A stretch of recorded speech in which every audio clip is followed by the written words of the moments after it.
Broadcasting from the business capital of the world, this is the Podcast Business News Network.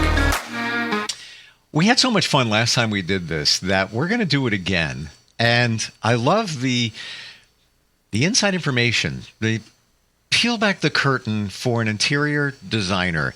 You think about it. You walk into your own home, anybody's home, business, whatever it might be, there's thought that goes into the way things look. And a lot of times when it feels right and put together properly, probably there was an interior designer that helped with that, gave those suggestions. We're going to get more of the secret sauce, what goes on behind the scenes, how we go from the before to the after. And she's amazing at what she does. She is back with us. Marcia Moore, interior designer, is here. Welcome. How you doing? I'm doing great. It's a wonderful day in St. Louis. What's your temperature this time of year? Oh, it's going to be right around 90 by the middle of the afternoon. Oof. Wow. Still summer here. And summer ends this weekend, as a matter of fact. Yeah, it's supposed to be in the 70s next week, so we'll get a bit of a break. Okay, that's where we are now, here, New York area, right around 70. Actually, today's a little bit warmer, but next few days will be floating about 70. I'm okay with fall. I just don't like what comes next, so I try to accept fall for what it is and not think ahead. Living in the moment. Yeah. So what are we going to look at today? The secret, Marcia Moore secret sauce. So I have more photos of things that I have done that are, can you see that? Nope. Wait a minute. I can't see that yet. Wrong button. Okay. Oh. We're getting warmer. I must not have had it up. Can you see that? I do not see anything yet. I don't know what I'm doing wrong. Zoom, share. There it is. Okay, so we're going to scroll through what we had last week. These are the things that we already saw last week. A little refresher course. And this couple who we talked about, they wanted to live in a resort, to feel like they were in a resort, but because they both work from home and they wanted their house not to feel like an extension of an office. So we did some interesting things there. One of the things that was requested was a meditation room. And they had one bedroom. This is a couple who they don't have any children. And one of their bedrooms we turned into a workout room. And the walk-in closet in that bedroom we made into a meditation spot. So this is a small walk-in closet, had a big window in it. We put shutters on the window so she can either have them open or not. And then a nice comfy chair with a cushion in it, a cushion on the floor to put her legs up. On the wall is a fountain with some fresh flowers in it, but it also has water. And then ledges where she can have things like crystals, and there's a singing bowl and a candle, a few fresh plants, and unseen is a little table where she can keep her whatever her meditation book is, or a drink or something. And then on the wall behind that fountain, we tiled the wall, and with a really interesting tile. It's got little bits of gold running through it, which is kind of hard to see in this picture. But we just did everything we could to make this like a special little cocoon of a room. So when she shuts the door, it's very private and very secluded for her to do her meditation. Wow. What a great idea. And as we're talking about this, in the last house I had, there was a sunroom. And I would go in there to just be quiet, reflect, meditate. It wasn't a four-season sunroom, so winter can really be in there.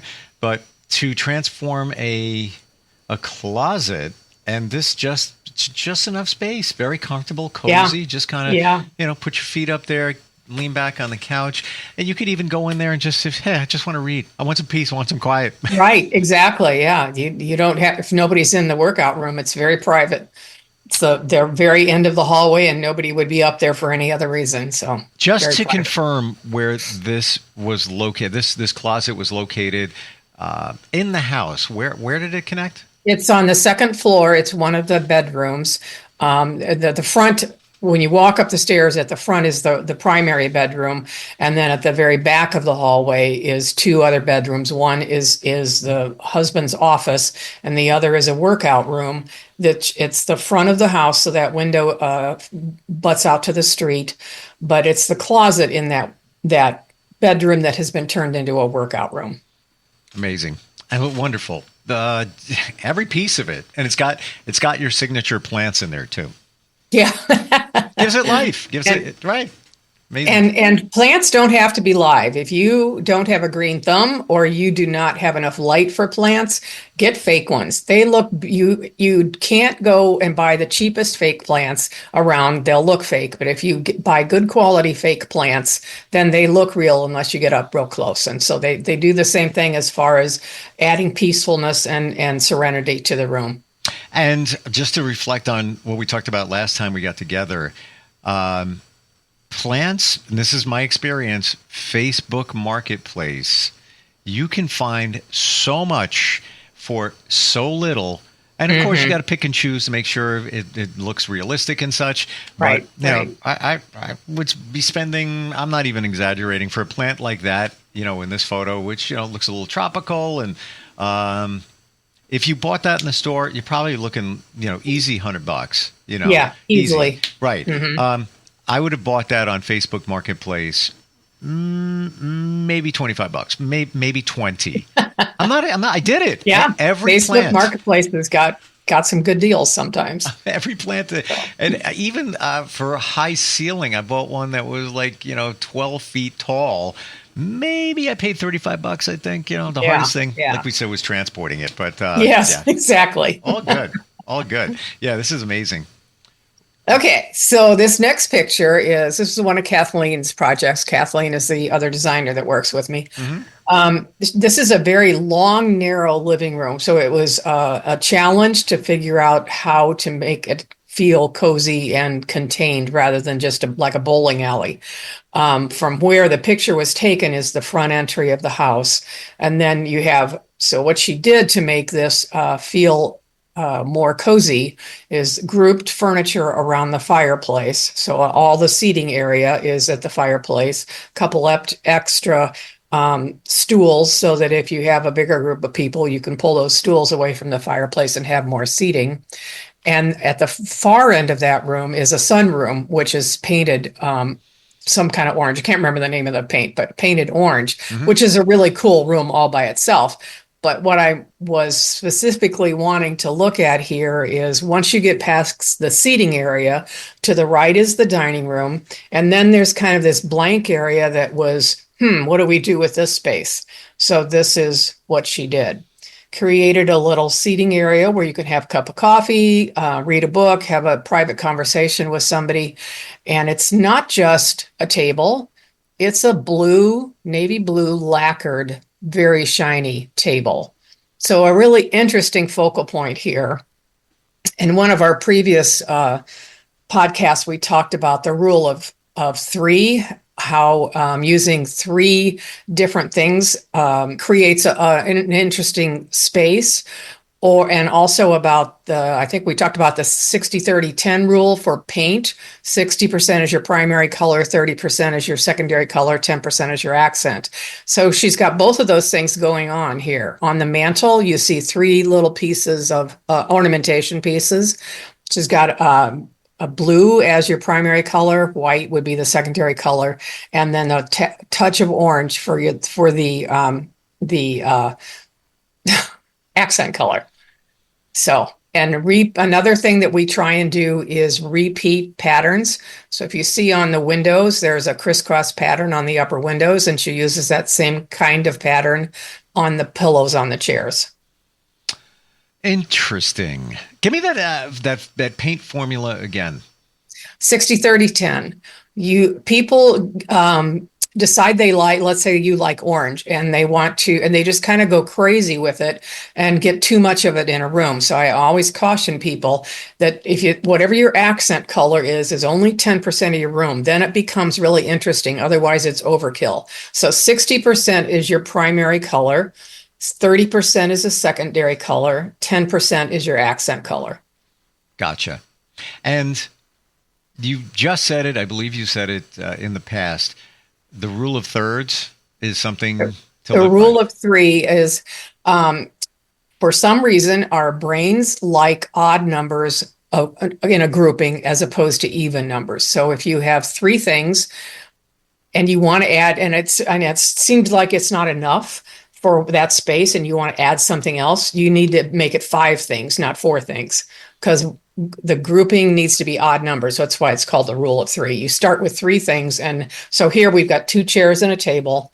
We have three little accessories up on the mantle. And if you look at everything that's on top of the table, we've got five things: books, a hand, some little figurine, and the vase and the flowers. And there's anyway, so that's the rule of three. Yeah, there is something with that. Nikolai Tesla, the scientist, of course, the car was named after him, did many experiments, many manifestations. He manifested what he wanted in life. Tons of patents. Some say he invented electricity or discovered it, whereby Edison got, he worked with Edison, and some say that, everything was divisible by three. Everything he did. So maybe there's something there. Yeah, something to it. But it works. Wow. You don't realize that your brain is happier when there's three things as opposed to four or two. Yep. So here's another one of Kathleen's projects. This is a sunroom. It was an addition to this house. It is an actual four-season room. It's got energy-efficient windows, patio doors, a fireplace for the winter, ceiling fans for the summer. It's all outdoor furniture, so if you have the windows open and it gets wet, it's not a big deal. The really fun thing about this project, so I want you to stare at those doors where you're looking outside, and they disappear. So they totally fold back. So this can be out, totally open to the outside if you're having a big party or you just want to feel like you're outdoors. Whoa. Really fun. I'm thinking back to every place I ever lived and where I could have put that. That is great. It almost reminds me of a restaurant. A lot of restaurants, especially those that are, have seating on the street. So Wow. That is so, whatever the expense is there, so worth it. It's worth it. It's definitely worth it. Yeah. Yeah. Wow. That really, really opens it up. Makes it like a whole different room. It does. But it'd be so much fun to sit out here watching the snow come down with a fireplace going in the winter too. So it's a great room. Jeez. And if you're in front of the fireplace, you're going to be warm, cozy, nothing. I want that room. Yeah, we all do. Yeah, that is nice. And I see the ceiling fans there, two of them, in fact. So if you are, exposed to the elements in the summertime, you're keeping it cool. Yes, cool. Definitely. Wow, nice. This is a high-rise apartment downtown St. Louis next to, it's in Ballpark Village, which is next to the Cardinals Stadium. And everybody who lives here is like a ball game Cardinal fanatic. So that's why we have a red ottoman here. It's Cardinal red, had to have some Cardinal red in here. So the interesting thing about this is that white table that's behind the sofa that looks like a desk or a console table. It actually expands to seat 8 people for dinner. And I don't have a picture of that expanded, but it's an expandable table. It has leaves that you keep in a closet, and you expand the whole thing out, and he can seat 8 people for dinner. So a really interesting thing to have if you don't have a lot of room, because you can keep that with one leaf in it, and it would seat 4 people easily, and then just expand it as you need it. So it's a great feature, and they're becoming more popular. I've seen a lot more of them on the market now than I ever did before. And then on the right is a picture of his bedroom. He works from home, and he needed a little desk area. And we wanted to make sure that it didn't close in the room too much. So by keeping everything off of the floor, this is a desk and a storage piece that fit on the wall. So nothing is on the floor except the chair. So by keeping it on the wall where you can see the floor, your eye feels like the room is bigger, as opposed to if that desk had gone all the way down to the floor, it really would have closed in the room. Wow. So just a creative little way to have a desk area. Yeah, and given where it's located, where I have to imagine space is a premium. Very much a premium, right? It almost reminds me, and that goes back to what we've talked about in the past, like think like a hotel, because I would see that in a hotel. Yes, it very easily could be in a hotel. Yeah, really cool. Very clean. Next picture. I don't know if any of you have ever used live edge wood, created live edge furniture. So this is an actual piece of walnut. That there's a guy here in St. Louis area who makes all kinds of furniture made out of wood. And the live edge means that you actually have the edge of the wood open. You're not cutting it off to make it into a board. You're keeping the edge of the wood and creating something with that. So we just had this wall, this blank wall between the breakfast area and the hearth room, and we needed something on it. And the wife was asking for, I want to be able to put something on it if I am having a party, be able to serve from it, or just some little piece there. So this is what we created out of this really interesting piece of wood. You could actually sit there, you could serve off of it, or just it's so beautiful it doesn't need anything else. And interestingly enough, we took the piece of wood and just cut it in half so that we would have a backsplash and a countertop, but it created a little heart when we cut it in half. Wow, yeah. So really interesting. And you answered the question before you even asked it was, were they from the same cut of wood? And they were. Yeah. Amazing. Where do you find pieces like that? So the guy that does all this has his family farm is right outside of St. Louis in Illinois. And so most of the wood that he uses is off of his family farm. He has just millions of trees on the farm, and he cuts so many a year to do these projects with. Where there are people all over the country who make live edge things. Okay. And where would you find somebody like that? Well, this guy, his name is...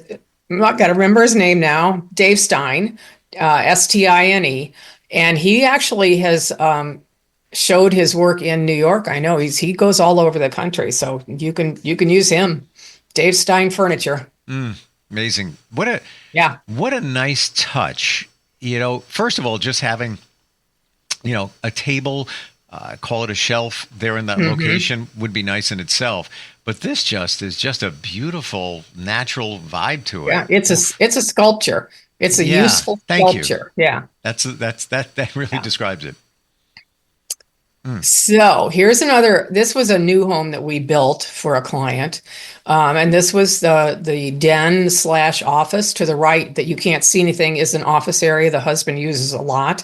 And there's also a TV, so you could sit on this sofa and watch TV. There's French doors, so you can close them and read a book or take a nap, and it's very private.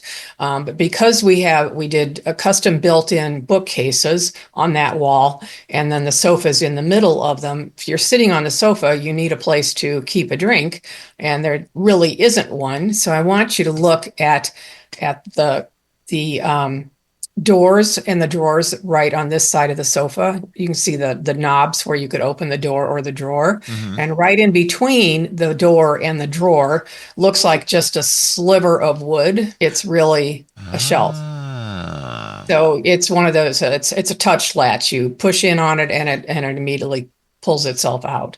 So it's disappears when you don't want it there, so there's no clutter in the room. You pull it out and you can put your coffee or a glass of wine or your book or whatever on it while you're sitting on the sofa. Genius. Yeah. And if you're sitting on the sofa and you just want to have a cup of coffee while you're reading a book, watching whatever, it's at the perfect level and it's right there. Yeah. And nobody knows it unless you tell them that it's there. That's great. Totally hidden. I feel like that, it's the secret is out. Like, that's so neat. Now you know. Everybody's going to go touching wood to see if they can open something up. Yep. Wow. This is the kitchen we created, and again, this was a tiny house, and storage was at a premium. One of the things the woman really wanted was a coffee bar next to her breakfast table. So unseen in the front of the photo on the left would be where the breakfast table is. So there wasn't any room to add something in for that. But what we did, if you look on the photo on the right, this is cabinets around a refrigerator, and you want them to look symmetrical. So on the left, you can tell that that's a whole symmetrical unit of cabinets around the refrigerator. But what we did is retrofit it so the front, the bottom drawer on the front opens up and has storage on the bottom half, but the top half of that is closed off because it opens from the side. And the top door on the front doesn't open at all. It's fake because the side is now a coffee bar. And then the bottom door on the side is fake also. It doesn't open up because that's storage from the front. So we took a regular cabinet like you would see in any kitchen and just opened up half of the side of it. And I've got you on that because the coffee bar area, if that door actually opened up, that would cut into the space behind it, the storage space behind it. Mm-hmm. Right. Yeah. So it was really fun to do that. It's, kind of you have to have a good cabinet company who can do that kind of specialty treatment. Not every cabinet company would do that. So it's a higher end, more custom kind of cabinet company to do that. But that was how we created. She still had storage on that side by the refrigerator, tray storage above the refrigerator. This is a great kind of storage where vertical, you can have like cookie sheets or trays or anything that are stored vertically above a refrigerator. And even short people can reach that because it's right out at the front of the refrigerator. So that's also a nice feature to have. I don't want to say these words, but we're out of time. One more. You have one more then. Okay, sir. Go. One more. Sure. We always want to make sure that we take care of our furry friends. This was a banquette that this is her table. This is her breakfast area from that previous photo. And she has 2 cats. So we created a little hole underneath the banquette where the cats could eat at the same time that she ate. What a great idea. Gets it out of the way. Yeah.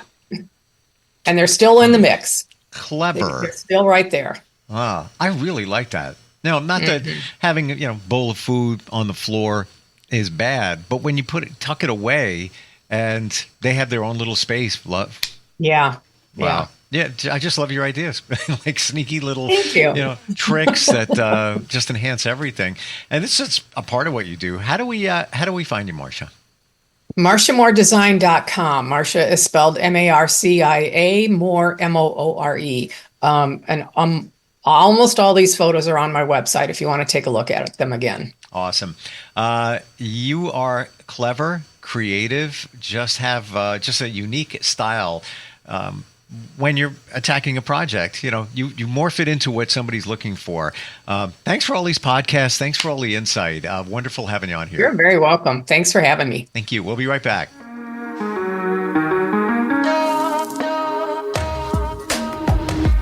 Broadcasting from the business capital of the world, this is the Podcast Business News Network. Adopt US Kids presents What to Expect When You're Expecting. A teenager. Learning the lingo. Today I'm going to help parents translate teen slang. Now, when a teen says something is on fleek, it's exactly like saying, that's rad. It simply means that something is awesome or cool. Another one is totes. It's exactly like saying, totally, just shorter. As in, I totes love going to the mall with Becca. Another word you might hear is jelly. Jelly is a shorter, better way to say jealous. As in, Chloe, I am like so jelly of your unicorn phone case. You don't have to speak teen to be a perfect parent. Thousands of teens in foster care will think you're, rad just the same.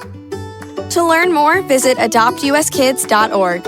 A public service announcement brought to you by the U.S. Department of Health and Human Services, Adopt U.S. Kids, and the Ad Council.